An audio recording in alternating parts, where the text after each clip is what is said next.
So I could save myself. Shari Olefson is here with us, author of Foreclosure Nation.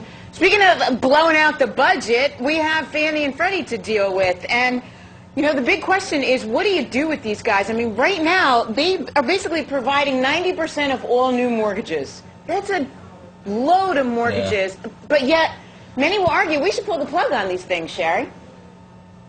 Yeah, well, you know, 90% of the mortgages, servicing 50% of the mortgages out there, and also providing sort of the prototype for making homes affordable. They're administrating the president's entire plan. And yeah, it's very unlikely that we're going to pull the plug anytime soon, Tracy. In fact, in December, we basically wrote them a blank check through the end of 2012. So we're going to be grappling with that for quite a while. Shari, I think people out there think that we being the government are so into Fannie and Freddie that we'll never be able to get out. In other words, we are so indebted. As you said, a blank check. The blank checks are going to continue rolling in that it's almost so intertwined that we're one and the same now. You know, the thing is that the scope is huge, the intricacy is huge, the web in terms of being spread into the derivatives market and around the world. There's something like $1.3 trillion worth of foreign investment in Fannie and Freddie is huge. But, you know, essentially unwinding them is going to be a lot like unwinding any large entity. I mean, we unwound Sallie Mae in the 1996, and that worked fine, basically by setting up a holding company with a GSE subsidiary and a non-GSE subsidiary. We're unwinding huge banks with the FDIC takeover and loss share agreements, so it's certainly possible. And, you know, we've readdressed Fannie and Freddie over the years. Since 1938, when Fannie was first created, it's really been reinvented 3 or 4 times, successfully, obviously. So the question is not as much whether or not we can do it. We certainly can do it. Create a bad bank to hold the bad loans, fund them as we need to just to clean up that mess, and then look at the other services that the GSEs are providing and figure out a way to provide those. So there's multifamily housing loans, there's you know, subsidizing the housing market, and then of course the mortgage-backed securities market. But the big question, Chris, is going to boil down to what is government's role in housing in the United States. Yeah. Right. And it may just come down to, what were you going to say? No, I'm agreeing with you. That's the big question. And the answer, I would think, is none. There should be no role. Well, I mean, because then we just get back to where we started. I mean, as it is, you got FHA loans out there now only requiring 3% down. I mean, we're creating this bubble all over again. We're creating a huge problem, and the GSEs are now creating a disincentive for private competition. Because remember, when they first came into being, the mission was stability, affordability, and liquidity in the middle and lower income ends of the housing market. Now what they're doing is actually creating a disincentive for private enterprise to come and take over those roles, primarily because of the favored treatment that the GSEs are getting. So they get lower reserve requirements, they get better rates.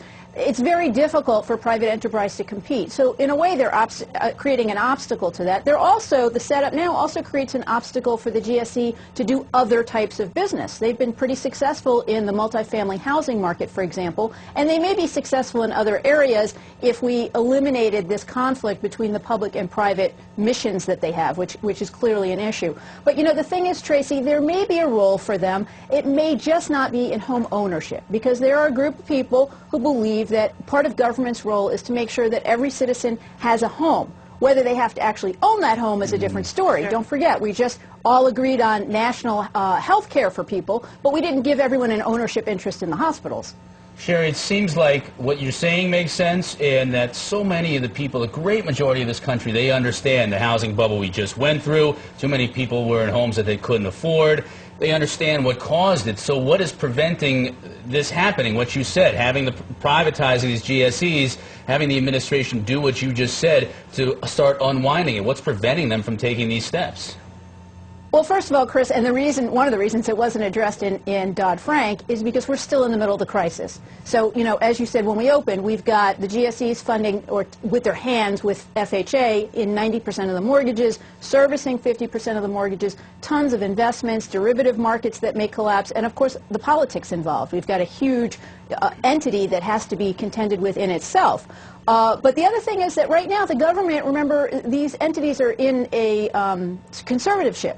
So basically the government has all of the control, but they're not having to put any of this money on the budget or on the balance sheet. Yeah. So it's sort of the best of both worlds, and when you're in the middle of the crisis, arguably that may be the best solution for now. Shari, let's talk big picture. I mean, your book is The Foreclosure Nation. Foreclosures, I mean, we're looking at maybe 5 million this year. I mean, the numbers are staggering. What do you see? Are you seeing any bright spots at all in this housing market? First of all, the big bright spot is that, you know, America will recover, and real estate is a very stable investment. If you look at it historically, let's not just look at this little microscopic past few years, but historically, it's performed very, very consistently and very well over the years. So at the end of the day, we will be fine. But you know, the unemployment numbers came out again today, and it doesn't look good. We've still got negative equity, and you're correct. All of these foreclosures, including people strategically defaulting, are going to add to the inventory, which will drive the prices down, and we're probably looking at another 3 to 5% overall price reduction in the next year, but it's going to be segmented by market. Some markets will be harder hit than others, and real estate values in some markets are actually already going up, so it really depends on where you're located. But what happens with the GSEs next year will have a huge impact, especially on the middle and lower income ends, and I wouldn't be surprised to see government taking a much bigger role in rental housing as we move forward, which again will sort of prop up those prices. Yeah. So scary, Shari. Shari, real quick on this last one. Tracy and I get asked all the time. I'm sure you get asked every single day. You know, I'm in the market to buy a house, but I see rates going down every single week, and houses they're getting cheaper and cheaper. Should I buy now, or maybe should I wait another month or 2 months? Do you get that question all the time? All the time, but you know what? That's interesting, Chris, too, because as these new reforms get put in place, hopefully it's going to become harder and harder to get credit if you're at, you know, that threshold of a credit risk. Yeah. So arguably now would be a good time to buy while the credit's still available. The other thing that I tell people is you have to weigh apples to apples, and when you're deciding whether to buy or not, your other alternative is to rent. And if you rent, your landlord's getting the money. So Yeah, you really right. got to sit down and do a financial analysis. And even if prices go down another 3 or 4% this year, 5%, it still might be better than just throwing money away at rent. Beautiful. Shari, you're so great. Thanks so much for sharing your thoughts. Take care, you guys. Thanks, Shari.